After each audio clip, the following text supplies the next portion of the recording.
Bonjour, je suis Christophe Lanier, directeur chez EY Consulting, dans le cadre de notre série de rencontres avec les dirigeants qui font l'économie française, en particulier les dirigeants des secteurs de l'immobilier, de la construction, de la fabrique de la ville. Nous avons le plaisir d'accueillir aujourd'hui Olivier Saleron, président de la FFB, Fédération Française du Bâtiment. Olivier Saleron, bonjour. Bonjour. Alors peut-être pour commencer, Olivier, est-ce que vous pouvez nous dire un mot de la Fédération Française du Bâtiment, de son positionnement, aussi de ses valeurs ? Bien sûr, la Fédération Française du Bâtiment, c'est la plus grande fédération du bâtiment. 50 000 entreprises, mais surtout 800 000 salariés. Nous fêtons nos 125 ans cette année.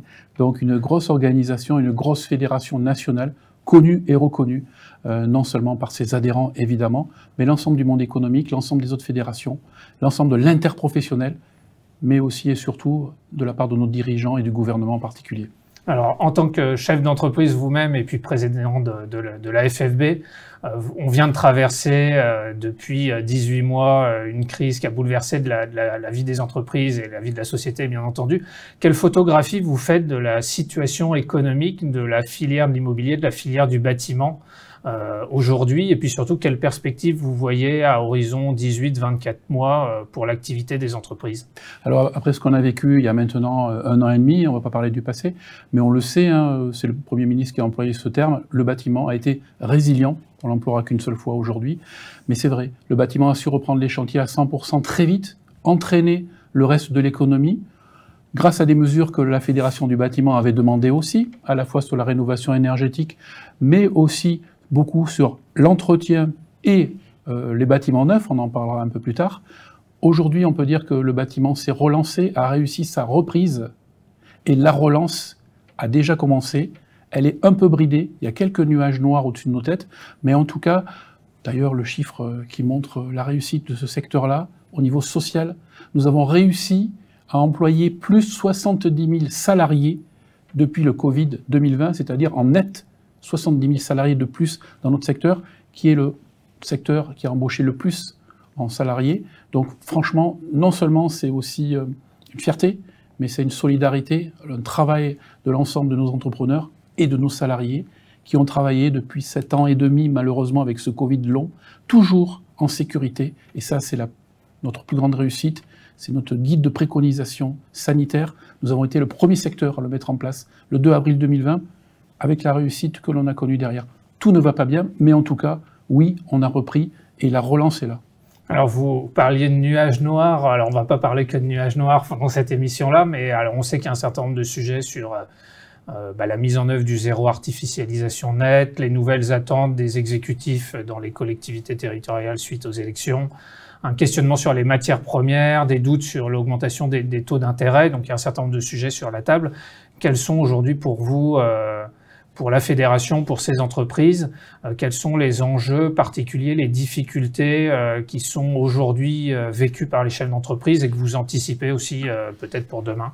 Alors au début de la relance, c'est-à-dire depuis le début de l'année, le gouvernement quand même est allé dans son sens, c'est-à-dire en nous mettant des normes supplémentaires, comme par exemple la réglementation environnementale 2020, qui nous met des normes sur les matériaux, sur le type de construction, sur la préférence sur les matériaux biosourcés, sur l'abandon aussi de certaines énergies telles le gaz.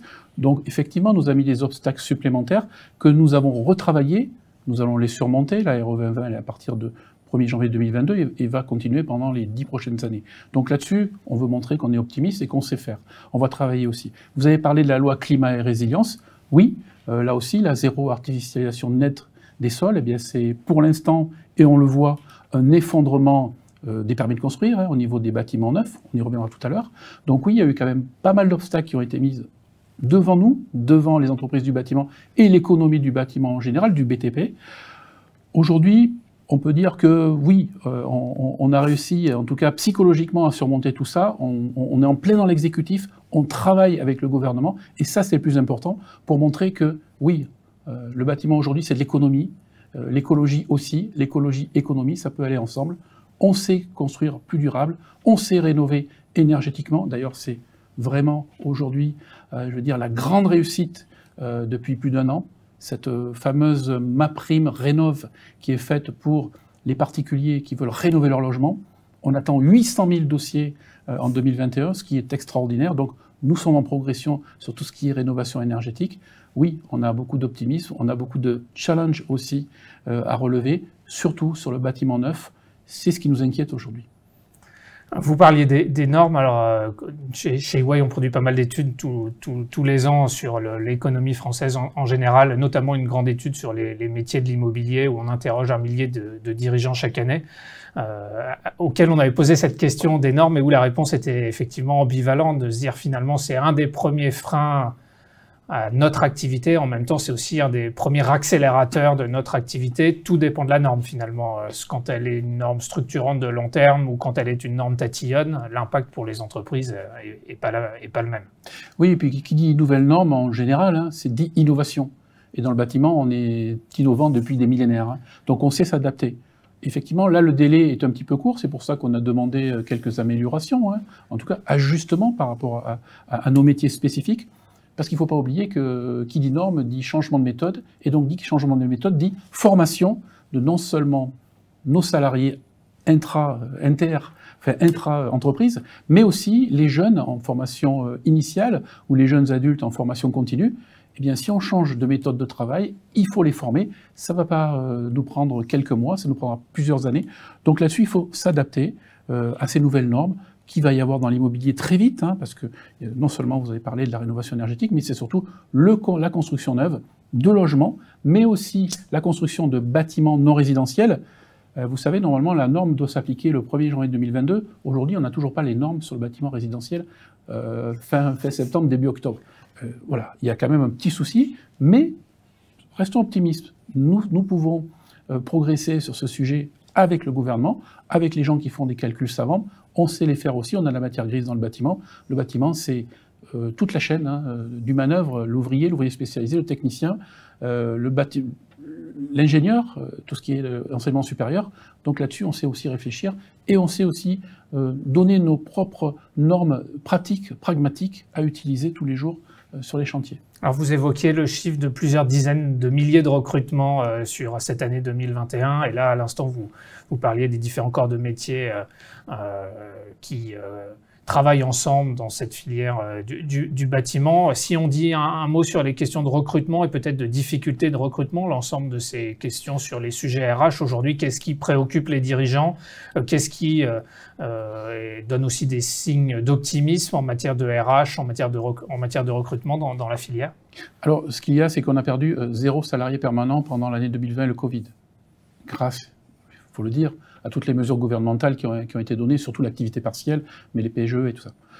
Aujourd'hui, plus 70 000 salariés, ça veut dire qu'il a bien fallu les trouver quelque part. Peut-être que nos métiers redeviennent plus attractifs, peut-être que les métiers du concret reviennent aussi un petit peu à la mode hein, dans la société française, non seulement les jeunes, mais les moins jeunes, et je veux dire, et certains adultes qui veulent se reconvertir. Donc là-dessus, oui, nous avons gagné des salariés sur d'autres secteurs qui étaient beaucoup plus en difficulté que les nôtres. Ils ont voulu un métier plus stable, ils ont vu que le bâtiment avait repris d'une façon spectaculaire, que finalement, en y regardant de près, les salaires ne sont pas si bas que ça, bien au contraire, puisque le Premier ministre n'a pas cité le bâtiment comme des salaires faibles quand il a cité tous les autres secteurs. Ça veut dire quelque chose aussi. Et puis, il y a cette attractivité de l'innovation, l'intelligence artificielle. Aujourd'hui, quand on parle bâtiment, c'est aussi beaucoup de techniques. C'est des drones, c'est des exosquelettes, c'est les lunettes augmentées, c'est le BIM, c'est le Lean, c'est les imprimantes 3D. Vous voyez, tout ça, tout le monde ne l'utilise pas tout à fait aujourd'hui, mais on utilise tous une tablette. Nos ouvriers, les gens qui font la maintenance, tous les techniciens utilisent tout ce type d'appareil aujourd'hui. La connectique, le numérique, ce qu'on appelait avant la domotique. Aujourd'hui, il faut que tous nos gars soient quasiment formés là-dessus. Et en tout cas, les jeunes générations vont se former très rapidement à tous ces métiers. Donc voilà, attractivité, d'où on gagne main-d'œuvre.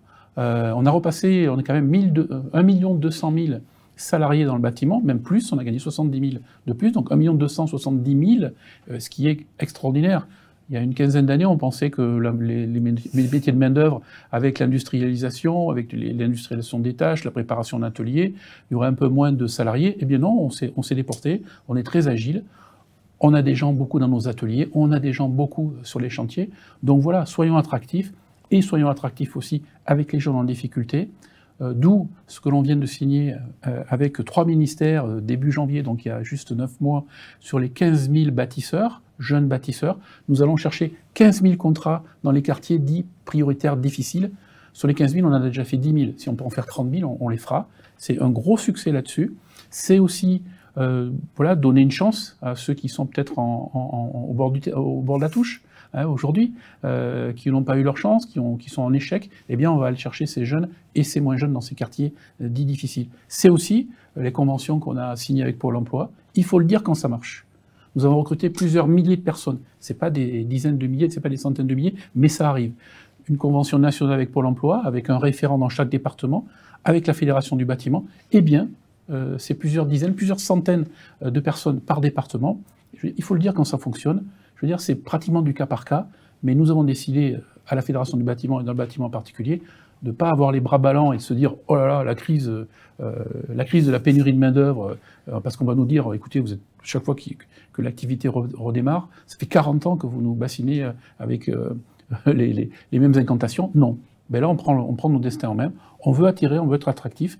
C'est pour ça aussi qu'on est très présent au niveau communication pour montrer la réalité des choses et qu'on va lancer, c'est un petit secret, une campagne nationale sur tous les écrans, que ce soit télé, mais surtout pour les plus jeunes, sur tous les réseaux sociaux, pour montrer aujourd'hui la possibilité, les capacités techniques, technologiques, numériques des métiers du bâtiment. Et c'est vrai que ça, c'est un vrai sujet que le grand public, d'une part, les jeunes, les étudiants, les jeunes diplômés, aussi les salariés en reconversion, tous ceux qui se questionnent sur leur orientation professionnelle, perçoivent les innovations développées depuis quelques mois et de quelques années dans le secteur du bâtiment qui touchent les matériaux, les procédés, l'ensemble des façons de travailler qui sont, je pense, trop méconnues par le grand public aujourd'hui. Oui, vous parlez des matériaux, effectivement. Je parlais ici plutôt de la force main-d'œuvre, avec cette innovation, cette attractivité, mais aussi tous les matériaux. Je disais, depuis des millénaires, on a su s'adapter aux différents matériaux. Aujourd'hui, on revient sur les matériaux biosourcés, la paille, le chanvre, les ballots de blé, enfin tout ce qui est aujourd'hui en innovation, en isolation et d'autres matériaux très technologiques. D'ailleurs, on sait très bien que pour cette fameuse RE 2020 et cette nouvelle norme, ça va pousser aussi à la technologie à sortir des matériaux qu'on ne connaît pas aujourd'hui, des techniques d'assemblage qu'on ne connaît pas aujourd'hui. Tant mieux. Nous aussi, ça nous innove, ça nous pousse vers le haut, et là-dessus, l'attractivité envers la main-d'œuvre y sera. On parle matériaux, et quand on parle matériaux, on n'est jamais très loin des sujets de transition énergétique, de performance énergétique, et c'est alors bien sûr un sujet à titre collectif pour notre pays, à titre individuel pour chacun d'entre nous, et c'est un gros sujet dans le secteur de l'immobilier, dans le secteur du bâtiment, compte tenu de son poids relatif dans les émissions de gaz à effet de serre. Quel regard vous portez, à la fois en tant que chef d'entreprise et en tant que président de la Fédération française du bâtiment, sur la maturité des entreprises, des innovateurs, sur le sujet de la transition énergétique, qui est un sujet à la fois passionnant et puis complexe, quand même très complexe techniquement, où il faut quand même du temps pour innover d'une part et puis mettre en œuvre d'autre part. C'est passionnant, c'est innovant, c'est motivant pour l'ensemble du secteur. Moi, je le disais un peu, ça faisait sourire, mais le bâtiment va sauver la planète, puisque effectivement, le bâtiment en construction et en utilisation de bâtiments représente 40% des émissions de CO2. Donc il va falloir non seulement construire plus intelligemment, plus durable, avec des matériaux dont on vient de parler, mais on va beaucoup plus construire en bois. On parlera peut-être des problèmes des matières premières aujourd'hui, des pénuries qui se produisent sur nos chantiers, dont le bois, dont la filière bois, qui aujourd'hui demande à une restructuration importante pour pouvoir justement utiliser beaucoup plus ce matériau-là dans les années qui viennent, mais aussi toute une sorte supplémentaire de matériaux qui vont aussi être définis, créés dans les années qui viennent. Donc là-dessus, on est très demandeur, et puis on le sait bien en France, c'est à partir du moment où on met des normes que toute la machine et que toutes les filières s'enclenchent. On travaillait peut-être un peu trop en silo. Aujourd'hui, nous avons prôné à la Fédération du bâtiment depuis plus d'1 an la transversalité, qui est très à la mode. Pourquoi ? Pour arriver en filière. Nous avons créé les états généraux de la construction, tous les 6 mois, on fait une grande cérémonie là-dessus, où on invite l'ensemble de la filière en amont, en aval, tous les corps d'État, mais aussi tous les métiers possibles qui font partie de la grande famille de la construction. 29 fédérations nationales ont signé avec nous le plan de relance justement pour travailler ensemble. Et il n'y a que comme ça qu'on va évoluer.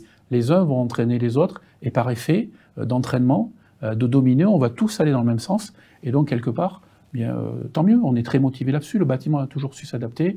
Et puis, on va continuer à attirer des jeunes, des moins jeunes, mais aussi beaucoup plus en technologique, en numérique, toutes ces choses-là. On le sait, les matériaux, construire plus durable. On voit aujourd'hui des tours de 13, 15 étages en bois qui sont en train de se construire. Hein. Alors c'est un petit peu les premières expérimentations, mais après ça va aller très très vite. Et bien derrière, je peux dire, ça va motiver beaucoup de nos jeunes et moins jeunes pour venir travailler enfin dans ce métier qui doit attirer, comme il aurait dû le faire depuis des années. C'est vrai, peut-être qu'on a exagéré à un moment donné, on a manqué d'audace. On a construit des bâtiments un peu cage à lapin. Hein. Aujourd'hui, ben non, il va falloir construire, et nous le construisons depuis une grosse vingtaine d'années, des bâtiments qui sont moins énergivores, des bâtiments positifs à énergie positive, qui sont capables de rendre plus d'énergie qu'ils en ont consommé. Je crois que ça, c'est tellement motivant. Il est temps qu'on le fasse savoir. On fait des choses très bien. Il faut qu'on le fasse savoir. Il faut aussi qu'on fasse visiter beaucoup plus nos CFA du bâtiment ou nos écoles d'ingénieurs à beaucoup plus de monde, ouvrir encore plus. Nous avons les coulisses du bâtiment en mois d'octobre où on ouvre tous ces centres de formation.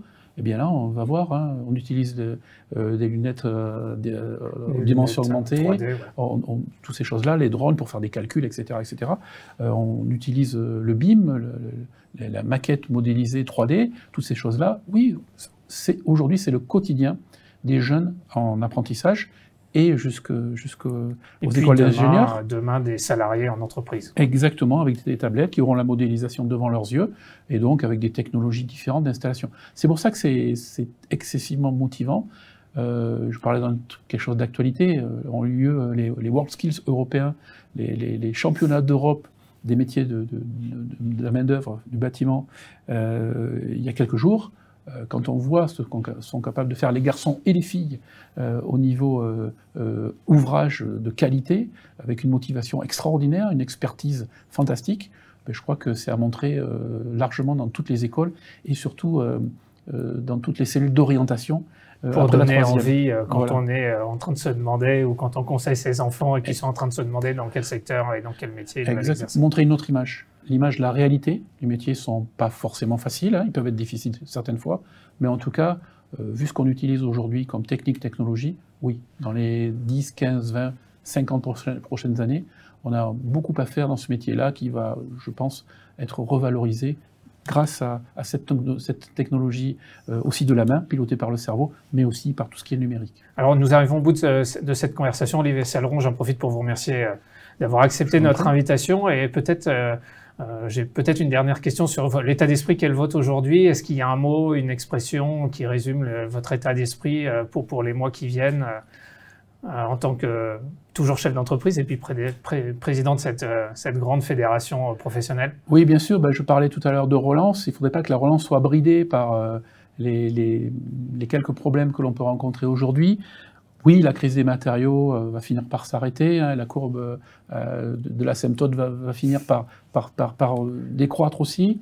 Oui, ce qu'a demandé la Fédération française du bâtiment depuis 1 an, de nouvelles règles sur la construction de logements neufs, et en tout cas pour débrider la délivrance des permis de construire au niveau de toutes les communes de France, de toutes les régions de France, est en train de se mettre en place grâce à la commission Rebsamen. Nous avons un bon espoir pour la construction dans 2 ans, dans 5 ans, de reprendre un petit peu le dessus sur la construction neuve, parce que c'est le seul écueil aujourd'hui.